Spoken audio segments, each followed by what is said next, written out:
Good day, everybody. And once again, we're back together. So, we are looking at question 8 on that Euclidean geometry.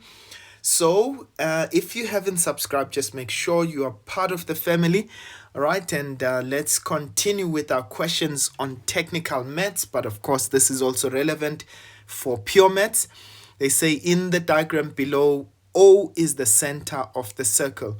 Now, ladies and gents, you know that this is always my tradition. Once I see a circle, right, with a center, I always go and look for my radii. So I know that OC must be equal to OA, because what that does, ladies and gents, is that I've already established in this case, because those sides are equal, so it means that OCA is an isosceles triangle. Then it means that A2 should be equal to C3, right? So this is where it helps. So they say Tn is a tangent to the circle, right? So remember that a tangent has got some special properties. We can use the 10 chord theorem, right? But we can also use the 10 perpendicular to radius theorem, right? We'll have a look at that in just a few. Right, so they say to us A4 is 46 degrees, and CD is parallel to Tn, and C1 is equal to 20 degrees. Now let's quickly have a look at the questions. They say determine with reasons the size of each of the following angles. Right, they want the size of BCA. So BCA. Right, so they're looking for that angle over there, right? Actually, my pen is doing funny things. Right, so they're looking for this angle over here. Right, now if you notice there, we've got a classic example of the 10 chord theorem. Here's our tangent, which is Tn. There is the chord, which is BA. The angle opposite that chord is definitely our angle BCA. So meaning that C2 plus C3 should be equal to 46 degrees. All right, so we're going to state there BCA is equal to angle A4, which is 46 degrees, and that's because of the 10 chord theorem. Okay, right, and then they looking for A3.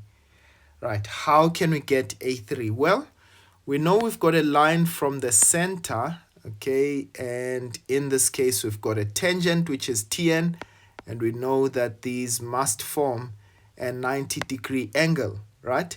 So that means that we are going to actually use a 10 perpendicular to radius. Okay, I was trying to actually show that that's a 90-degree angle. So in this case, it means that A3 plus A4, okay, so I'm going to say A3 plus A4 equal to 90 degrees. That's the 10 perpendicular to radius degrees. And so because they are 90 degrees and we know that A4 is 46, so it means that A3 should be equal to 90 minus 46, and that will give us 44 degrees. Remember, the sum of them gives us 90 degrees, and so that's 44 degrees. And then we're looking for the size of A1. Okay, so when I look at it, just to show it with a different color, right, I see that A1 is actually, can you see the alternating angles there? They told us that CD is parallel to Tn, so that means that A1 should be equal to that entire angle, which is DCA, right? So we know that that composes of that 20-degree angle plus the 46. So we're going to say, well, angle DCA,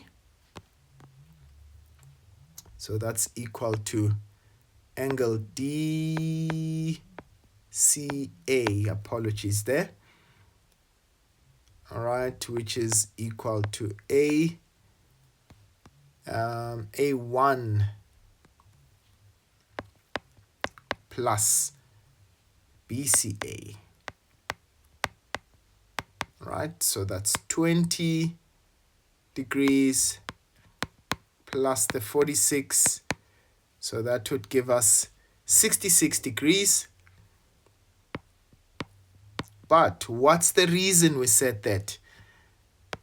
Said they are alternating angles, okay, because in this case TN is parallel to CD.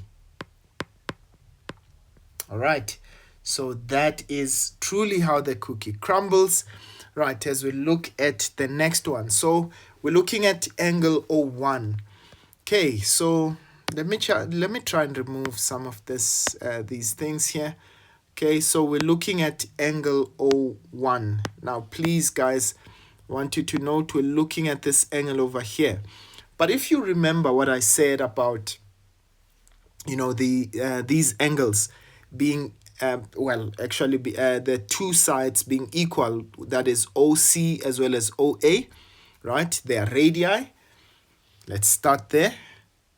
So we said, okay, let me just give a little bit of space. So we said OC is equal to OA, a radii, okay? And so it means that C2, or rather C3, is equal to A2.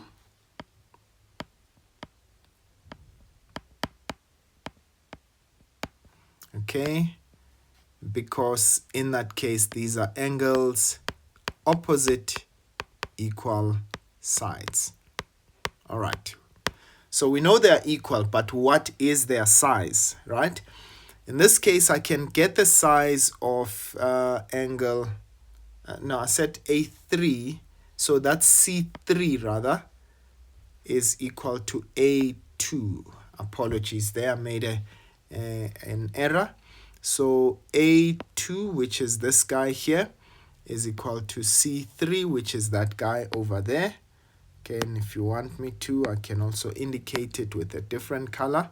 So A3 and A2 rather, and C3. Right, and so what does that mean? Well, we can find the size of A2.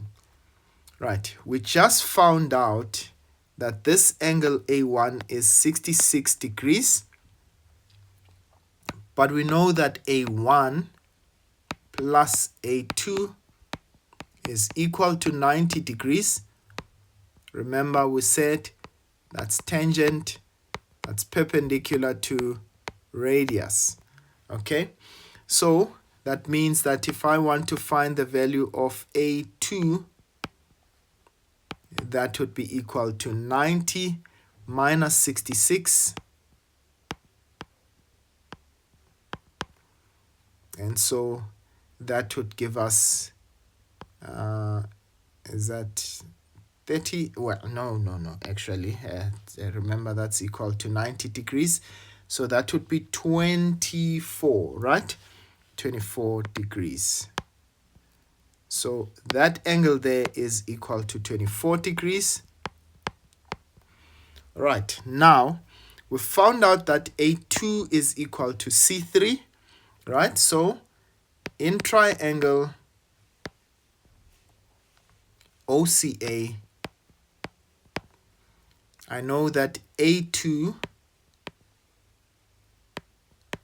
plus C3 plus O1, that's equal to 180 degrees. It's the sum of angles in a triangle. Okay, but we had already said, we've stated that A3, or rather A2 is equals to C3. So in this case, it means that the size of O1 will be 180 minus 24 degrees times 2. Okay, Right, so in this case, that means that that's going to be 48. So that's 180 minus the 48 degrees. And in this case, what do we get that to be? That would be 132 degrees. And essentially, that is how the cookie crumbles, ladies and gents. You would have earned yourself a good, how many marks? Let's see. Okay, so that's 10 marks. Hey, that's a very good mark. So, ladies and gents, make sure that you do your best when it comes to Euclidean geometry. For now, I'll see you guys again next time. Sharp.